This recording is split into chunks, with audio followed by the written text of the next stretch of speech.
Sir வணக்கம் sir. வணக்கம் ஐயா. வணக்கம் வணக்கம் ஐயா. சொல்லுங்க. சார் இப்போ முன்ன வந்து மேலாண்மை பத்தி சொல்லிட்டீங்க சார். ஆ. இப்போ வந்து பார்த்தீங்கன்னா, ஊடு பயிர பத்தி கொஞ்சம் சொல்லுங்க சார். எந்தெந்த டைம்ல எந்தெந்த பயிர் வைக்கலாம்? ம். ஊடு பயிர்னா என்னன்னு முதல்ல அது கொஞ்சம் விலாவாரியா சொல்லிருங்க சார் கொஞ்சம். ஊடு பயிர்னா இந்த சந்தன மரத்துக்கு பார்த்தீங்கன்னா, ஊடு பயிர்னா என்ன அப்படின்னாக்க, ம். ஆ, இதுக்கு வந்து அகர்த்தி, சவுக்கு, அதுக்கப்புறம் மலை மலை துவரை இதெல்லாம் நடலாம். நிறைய பேர் பார்த்தீங்கன்னா, நிறைய வீடியோவில் சொல்லியிருக்கிறாங்க. என்ன சொல்லியிருக்கிறாங்க அப்படின்னாக்கா, அப்படியே விட்டுறலாம், களையெல்லாம் விடணும், களையெல்லாம் வந்து விடக்கூடாது. இது வந்து கட்டாயம் வந்து 3 மாசத்துக்கு ஒரு முறை வந்து இதை வந்து கிளீன் பண்ணணும். இது கிளீன் பண்ணிட்டு இதுக்கான தேவையான இயற்கை உரங்களை போட்டு இதை வளர்க்கணும். களை விடக்கூடாதுங்களா சார்? களையெல்லாம் விடக்கூடாது. ஒரு சிலர் களைய விடலான்னு சொல்றாங்க சார். களைய வந்து பார்த்தோன்னா, களைய விடலாம் ஒண்ணும் பிரச்சனை இல்ல. களையினாலும் நிறைய வளர்ச்சி இருக்குதுன்றாங்க.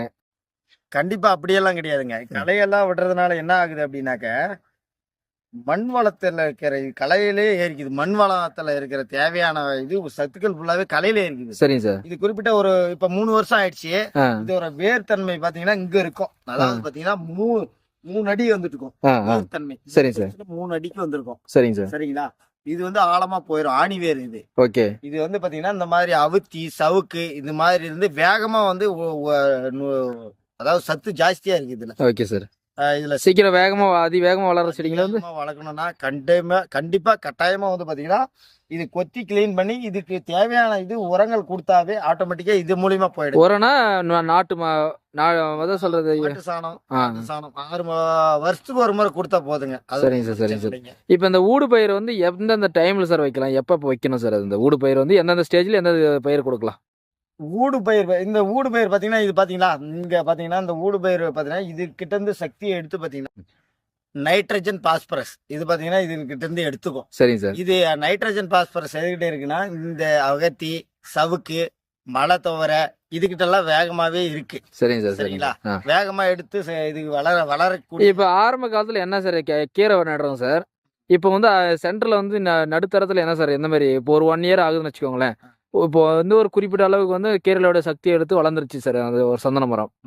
இப்போ அதுக்கு மேல வந்து எந்த பயிர் சார் கொடுக்கலாம்? அகத்தி கொடுக்கலாங்களா இல்ல மலைத்துவரை சொன்னீங்க, அகத்தி கொடுக்கலாம், சவுக்கு சொன்னீங்க. சவுக்கு சொன்னேன். இது பாத்தீங்கன்னா ஒரு வருஷத்துல அந்த சின்னசா வரும்போது பாத்தீங்கன்னாக்கா அந்த கீரை வகைகள் வருது இல்லைங்களா? ஆமா அது சார். 6 மாசம் இல்லைன்னா ஒரு 8 மாசம் வரைக்கும் தான் அது வந்து வரும். சரிங்க சார். அதுக்கு மேல பாத்தீங்கன்னாக்கா இங்க பாத்தீங்களா இந்த மாதிரி மிஞ்சம் காஞ்சி போய் நிக்குது. நிக்கிறோம். ம். இது குறிப்பிட்ட இது வந்து பாத்தீங்கன்னா 3 வருஷம் ஆயிடுச்சு, முடிஞ்சிருச்சு. நான் அடுத்த பேட்ச் வந்து வேற ஏதாவது மாத்தி நட போறேன். சரி. அடுத்த பயிர் நான் என்ன வைக்க போறேன் அப்படின்னாக்கா மலைத்துவரை, அதுக்கப்புறம் பாத்தீங்கன்னா மல்லி செடி. மல்லி செடி வைக்கலாமா சார்? மல்லி செடி அது பாத்தீங்கன்னா நம்மளுக்கு அடிஷ்னலா அதுவும் நம்மளுக்கு ப்ராஃபிட் எடுத்து கொடுக்கும். சரிங்க சார். சைட்ல பாத்தீங்கன்னா நம்மளுக்கு ஒரு 120 செடி வச்சுங்க அப்படின்னா சார் புதுசா சொல்றீங்க செடி வந்து பூச்செடி வைக்கலாம்னு சொல்லிட்டு சார். வைக்கலாம். அது வந்து ஏன்னு கேட்டு பேரே வந்து ஊடு பயிர் வச்சு இதுல வந்து வளர்த்தலான்றாங்க. அப்படிங்களா? மல்லி செடியில இருந்து பாத்தீங்கன்னா ஒரு 30% தேவையான சக்தி வந்து இதுக்கு தேவையான சக்தி இல்ல சார் புதுசா இருக்கு. ஏன்னா இப்ப பூச்செடி வைக்கிறன்றது புதுசா இருக்குது. பூச்செடி பாத்தீங்கன்னா ஏன்னா நான் சவுக்கு கேள்விப்பட்டிருக்கிறேன், மலைத்தவரை, அவுகத்தி, கீரை வகையெல்லாம் கேள்விப்பட்டிருக்கிறேன். இப்போ பூச்செடின்றது புதுசா இருக்குது. இப்ப சூப்பரான கேள்வி சார். இது என்னன்னாக்கா இது வந்து பாத்தீங்கன்னா நான் 25 வருஷம் பாத்தீங்கன்னா இப்படியே விட்டு வளர்க்க முடியாது. நான் இதுக்கு மேல பூச்செடியும் மலைத்துவரையும் வைக்கலான் இருக்கிறேன் அடுத்தது. ஏன்னாக்கா அது எந்த அளவுக்கு எடுத்துக்கும் இதுல அப்படின்னு சொல்லிட்டு எனக்கு தெரியல. ஆனா கண்டிப்பா வந்து அது நல்லா ஈல்டு எடுத்து கொடுக்கும். இது வளர்ச்சிக்கும் நல்லா உதவும்னு நினைக்கிறேன். கண்டிப்பா சார் உதவும். பார்க்கலாம். அது எந்த அளவுக்கு நம்மளுக்கு கண்டிப்பா சப்போர்ட் பண்ணணும்னு நினைக்கிறேன். 8 மாசத்துக்கு அப்புறம் நான் வச்ச அந்த செடி காமிச்சேன் இல்லைங்களா? ஆமா சார். இறந்துருச்சு பாத்தீங்களா? ஆமா சார். தேவையான அளவு சக்தி எடுத்து உறிஞ்சிருச்சு, ஃபுல்லா போதுமான அளவுக்கு உறிஞ்சிருச்சு. பாருங்க. முடிஞ்சது. திரும்பவும் நம்ம அகற்றி போட்டோங்க அப்படின்னாக்க இதுக்கு தேவையான சக்தியோட நம்ம வேகமான சக்தி தேவையானதா வைக்கணும். இப்ப நான் ஒரு அகர்த்தி வச்சிருக்கேன். ஒரு அகர்த்தி சில பேர் இப்போ வேப்பங்கன்னு நடலாம்னு சொல்றாங்க சார். அது எப்படி சார் சாத்தியமா? வேப்பங்கன்னு நடலாம் சார். வேப்பங்கன்னோட இது வேறு பாத்தீங்கன்னா ரொம்ப ஸ்ட்ராங் ஆனது. ஆமா சார். ரொம்ப ஸ்ட்ராங் ஆனது. ஆமா. வேர் பின்னல் ஏற்படும். வேப்பங்கன்னு வைக்கலாம். வேர் பின்னல் பாத்தீங்கன்னா இப்ப நார்மலாவே பாத்தீங்கன்னா வேப்பங்கன்னுல பாத்தீங்கன்னாக்கா மேலாக இருக்கும். ஆமா சார். வேப்பங்கன்னுல வேர் பாத்தீங்கன்னா மேலேயே வரும். ஆமா சார். வைக்கலாம், ஒன்னும் பிரச்சனை இல்ல.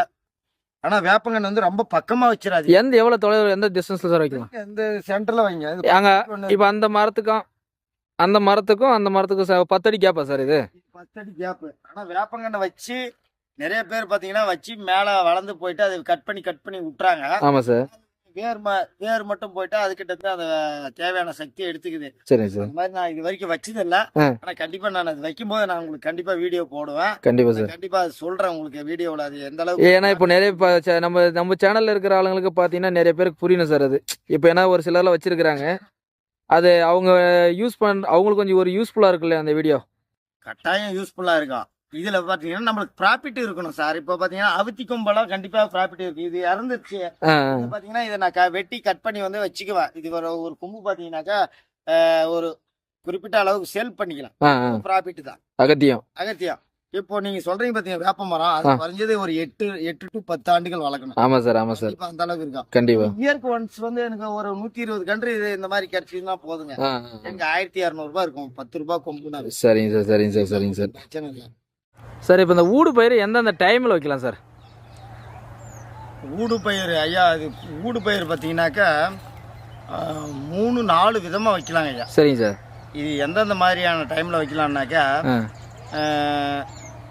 டைம் நான் சொல்றேன் உங்களுக்கு. சொல்லுங்க சார். ஃபர்ஸ்ட் கீரை வகைகள் வைக்கலாம்.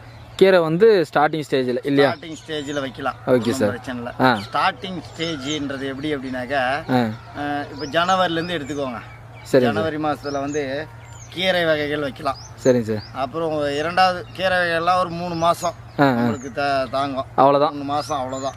அடுத்த கட்டமாக பார்த்தீங்கன்னாக்கா இந்த ஈஸ்ட் வெஸ்ட் வந்து பார்த்தீங்கன்னா ரெண்டாவது கட்டமாக இது வைக்கலாம். அது அகர்த்தி போடலாம். அகர்த்தி போடலாம். சரிங்க சார். அது வந்து இரண்டாம் கட்டம் இல்லையா? இரண்டாம் கட்டம் அகர்த்தி பார்த்தீங்கன்னா 1 year to 1 yearக்கு மேலே நம்மளுக்கு தாங்கும். சரிங்க சார். அது ஒன்றும் பிரச்சனை இல்லை. அது போதுமான அளவுக்கு ப்ரொடியூஸ் பண்ணி தருது எனர்ஜி. அகர்த்தி வச்சுக்கலாம்.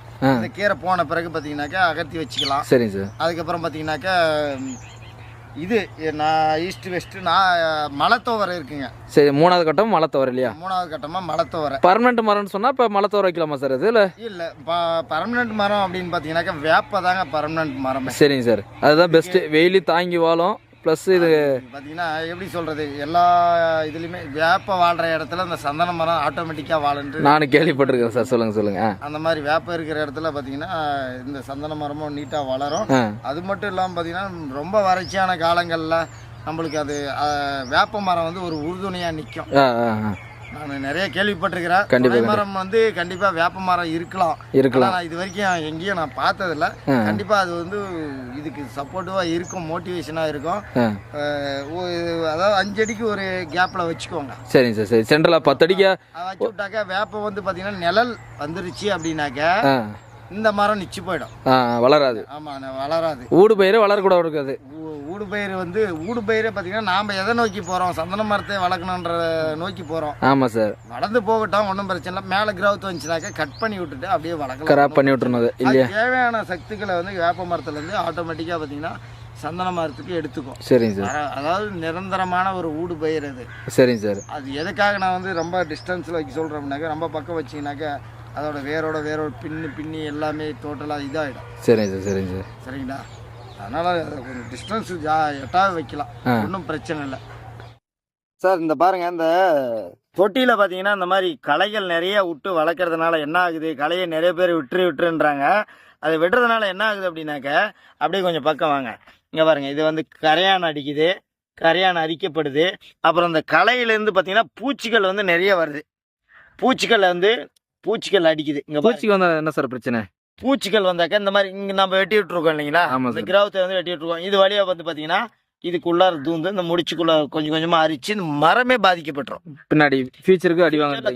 கண்டிப்பாக ஃபியூச்சரில் பாதிப்பு ஏற்படும். சார். இப்போ வந்து தோட்டத்தை வந்து கொஞ்சம் சுத்தமாக வச்சிங்கன்னா வந்து பார்த்தோன்னா செடிகளும் வந்து கொஞ்சம் நீட்டாக இருக்குன்னு சொல்ல வரீங்க இல்லையா? எந்த ஒரு இன்ஃபெக்ஷன் ஆகாமல் இருக்கும். உங்களுக்கு வந்து நீட்டாக இருக்கும். உங்களுக்கு வந்து பார்த்தீங்கன்னா நல்ல ஒரு ப்ராஃபிட் கிடைக்கும். ஊடு பயிர் தான் உங்களுக்கு அது நிர்ணயிக்குது. ஓகே. ஊடு பயிரை கரெக்டான பயிரை சூஸ் பண்ணோம்னா, ஊடு பயிரை நீங்கள் கரெக்டாக சூஸ் பண்ணி வச்சிங்கனாக்கா கட்டாயம் உங்களுக்கு வந்து இந்த சந்தன மரத்துக்கு வந்து நல்ல ஒரு ப்ராஃபிட் கிடைக்கும். கண்டிப்பாக. அடுத்த வீடியோவில் வந்து கண்டிப்பாக உங்களுக்கு வேறு நிறைய விஷயங்களை சொல்கிறேன். உங்களுக்கு ஏதாவது டவுட் அப்படின்னாக்கா டிஸ்கிரிப்ஷனில் என்னோடய ஃபோன் நம்பரை கொடுக்குறேன். நீங்கள் வந்து அதை கண்டிப்பாக ஃபாலோ பண்ணி ஏதாவது டவுட் இருந்தாக்கா நீங்கள் எங்களை கான்டாக்ட் பண்ணுங்கள். கண்டிப்பாக வந்து உங்களுக்கு வந்து சப்போர்ட் பண்ணுறேங்க. எங்களோட டீம் வந்து கண்டிப்பாக நேரில் வந்து பார்க்கும். உங்களுக்கு தேவையான உதவிகளை கண்டிப்பாக செய்யும். எங்களோட சேனலை வந்து நீங்கள் லைக் பண்ணுங்கள், ஷேர் பண்ணுங்கள்.